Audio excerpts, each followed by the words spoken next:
The first Christmas didn't just happen by accident. It happened for a reason. And to understand that reason, we need to go back a long, long way. The Bible tells us that in the beginning, everything in the world was very good. God made people to be friends with him and with each other. He put them in a beautiful garden with everything they needed. Sadly, things went wrong. The first people, Adam and Eve, decided they wanted to run their lives their own way, not God's way. They had to leave their garden paradise, and soon God seemed far away, and the world was broken without God. But God still loved everybody and was very sad about what had happened.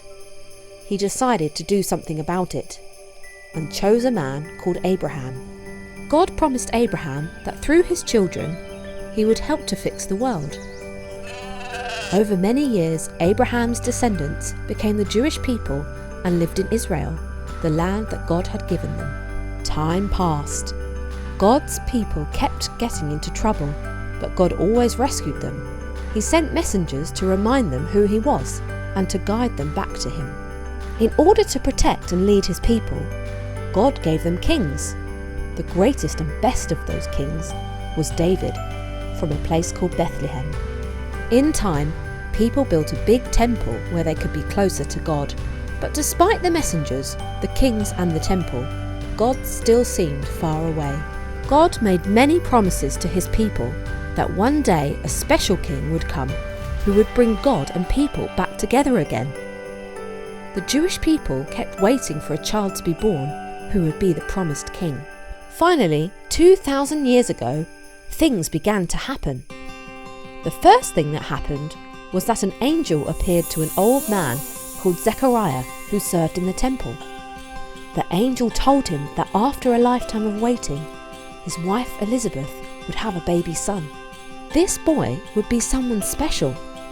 He would be filled with God's Holy Spirit and would prepare the way for God's king. The baby was to be called John.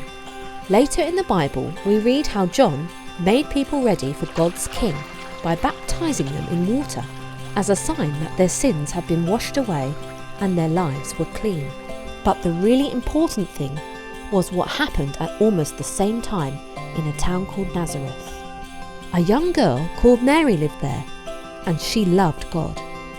Mary was engaged to be married to a man called Joseph. One day, she was visited by an angel called Gabriel. "Don't be afraid, Mary.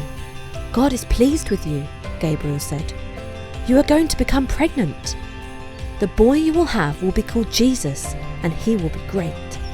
The name Jesus means God rescues, and rescuing is exactly what Jesus does. "People will call Jesus the Son of God," Gabriel continued, "and he will be a king like David, only with a kingdom that will never end." Mary didn't understand. "There's a problem," she said. "You need a man to produce babies, and Joseph and I aren't yet married." Gabriel replied, "That isn't a problem for God. The baby will be made through God's Holy Spirit."